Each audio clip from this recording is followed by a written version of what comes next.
Hello and welcome to my Syndra combo guide. Today we will talk about Syndra's basic abilities, her basic combos and her advanced combos. So stay tuned. So let's start right ahead. First of all, we have the Q, Dark Sphere.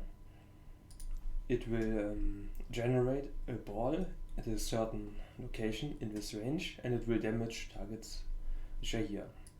The ball generated will be useful for different abilities. The W is an ability which has two phases. The first one is that it picks up either a minion, a jungle camp, or a ball or a sphere, which is also with the Q. So she can take this up. This holds for about 5 seconds. And in these 5 seconds, you are able to throw it at a different position. So you can throw it all the way where you want to. Also, one thing to keep in mind, if a ball only has like 1 second left, so it's like 6 seconds, so let's say we pick it up at 7.5, we can hold it all the way to 7.10 and it just will despawn once the W despawns. So we can maximize the uptime of a sphere by picking up later. This can be useful for some situations. Her E, Scatter of the Weak, has 2 different effects based on what's going on. So the first thing, it basically shoots a wave which knockbacks enemies. And if they get hit by a sphere, it will stun the target. Important to know, the spheres will also get thrown away by it. And the closer the sphere is, the faster it flies. For example, if you have 2 different ones, then we are able to see the travel time of those. See, they were at different locations but came in the end at the same time, so one was flying faster. Also, we are able, as you just saw, to do multiple at once. This can be useful. So we can either throw back enemies, and if there was a Q before, it will stun the target. So that's important to know. The last thing is her ultimate. Her ultimate is a point and click which generates 3 balls and uses every ball which is laying on the ground to damage her ability. Every additional sphere on the ground will deal extra damage. So having down multiple balls at once is very crucial. Also, as you can see, it repositions the balls, giving you access to better stuns and stuff. We will look at it later. So let's go about her basic combos. So the first simple one is QE. You can channel your E before your Q is spawned,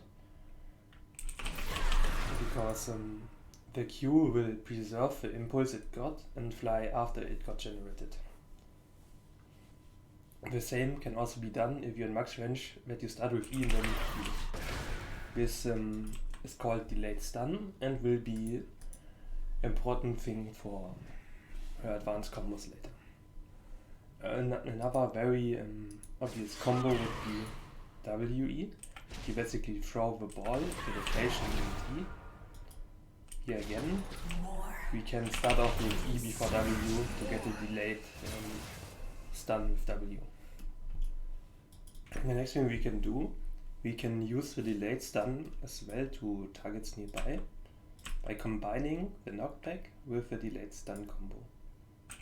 If you do it like this, they get knocked back and stunned afterwards. What you can also do is you can do flash your E in, meaning you can E flash and it will come from here.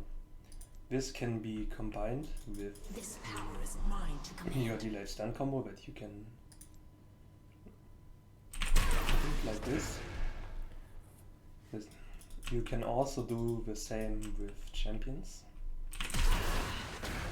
It would look like this. This is however pretty hard to do in a game where the enemy can dodge and stuff. But it's a very strong combo nonetheless with very limited counterplay.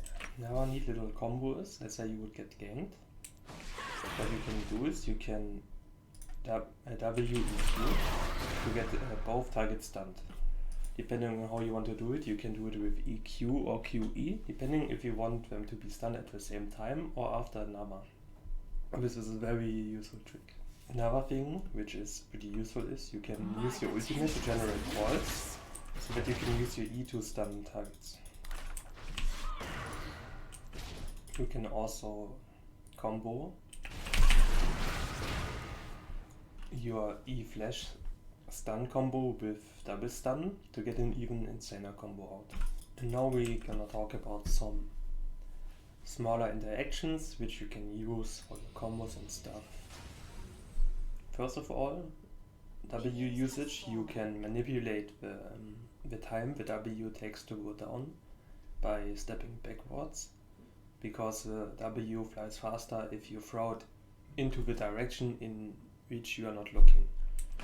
If you compare it, if you W, and let's say you look in front, it flies like this, it flies in this speed, but if you were to step back and then W like this, it flies a lot faster.